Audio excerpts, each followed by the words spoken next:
سلام.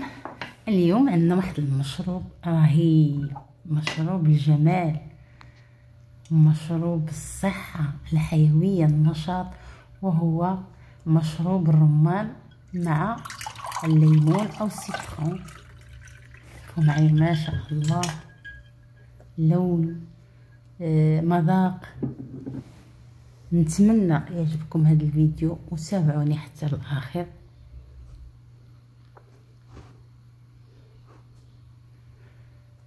بما ان الرمان له فوائد كثيره، والرمان مذكور في القرآن ما شاء الله.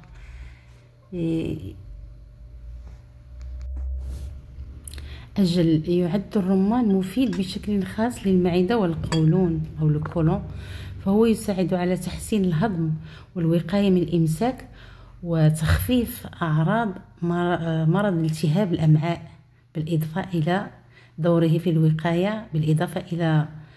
دوره في الوقاية من قرحة المعدة. ومزجه بالليمون أو الحامض قبل التمرين، حيث أنه قد يزيد من النشاط والطاقة لأداء التمرين بشكل صحيح، ويمكن تناوله بعد التمرين لأنه يعيد تغذية العضلات بالجليكوجين المفقود بعد التمرين، لأنه غني بالماء، والليمون غني بفيتامين سي. نعم، الليمون غني بفيتامين سي والألياف، بينما يعد الرمان غنيا بالحديد وحمض الفوليك. هذا المزيج فيما بينهما المتوازن يعزز الصحة العامة ويزود الجسم بالفيتامينات والمعادن الضرورية. كما تشاهدون أخذت ليمونة أو حامضة،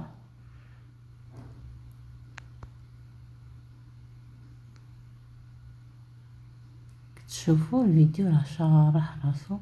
راني قطعت هاد الليمونه وخديت لو زيت ديالها، قشره ديالها حتى هي،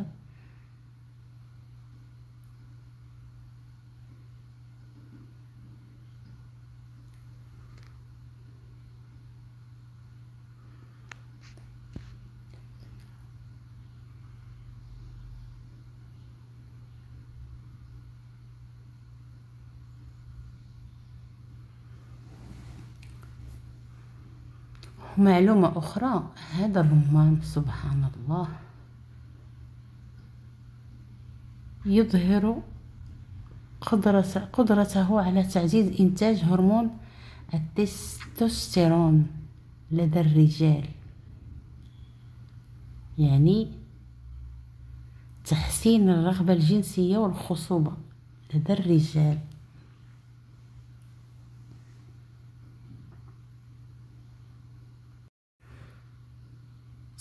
استهلاك الرمان يوميا يساهم في زيادة مستويات هذا الهرمون بشكل ملحوظ.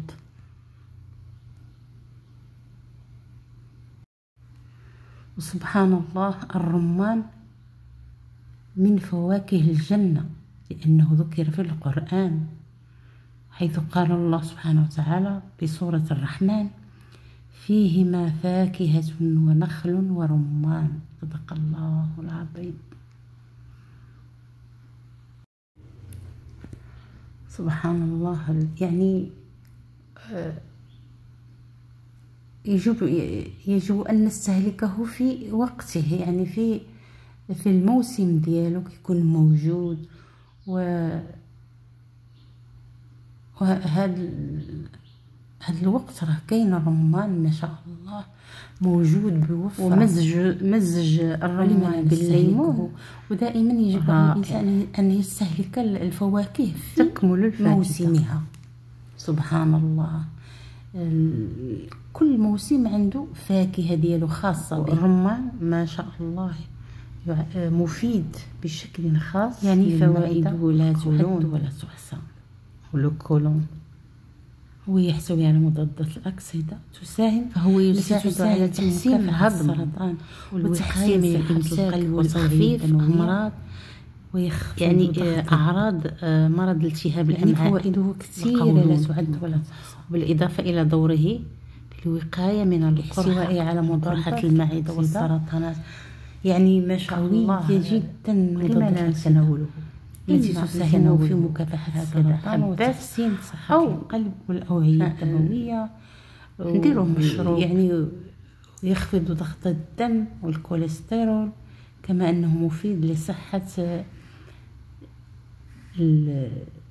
لصحة الفم والجهاز الهضمي، ويدعم تنظيم سكر الدم، يعني ينظم السكر في الدم. سبحان الله،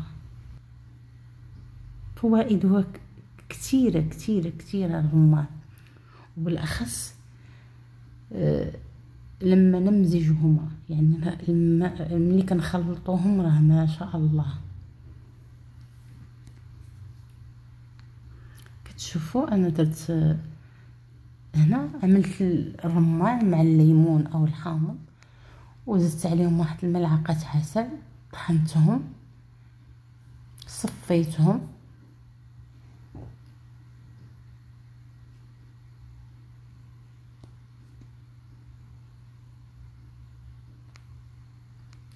هو من الأحسن تناول الرمان كما هو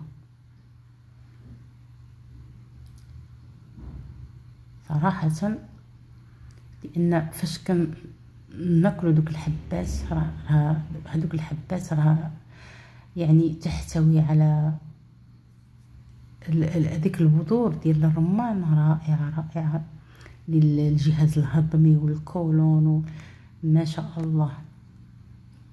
ومرة نديرو هاد العصير حتى هو راه مفيد، لان الاطفال ما كيبغوش داك البذور، كيبغوش يعضوا داك العظم ديال الرمان، نديرو لهم هاد العصير، هو صحي ومفيد ما شاء الله. خليكم معايا حتى الاخير. تشوفوا انا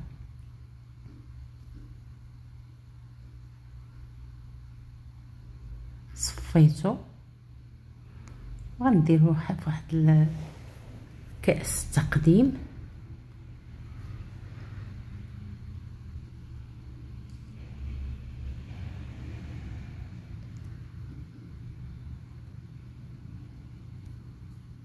نزيد عليه الكلاصون،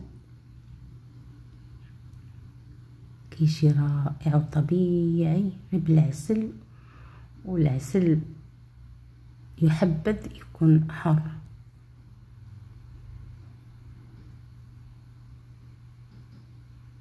كتشوفوا كنقدمو مع الكلاصون، صدقوني كيجي منعش، الشراب رائع ومنعش،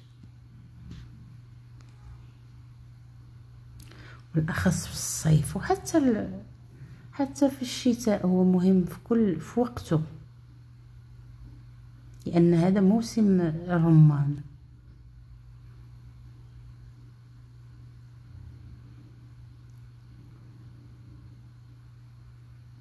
ما شاء الله،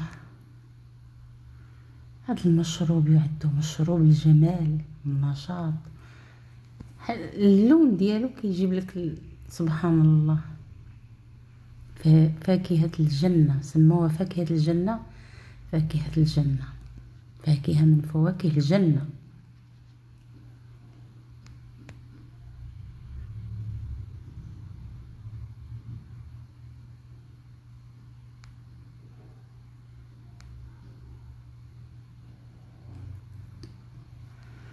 إلى فيديو قادم إن شاء الله، مع السلامة.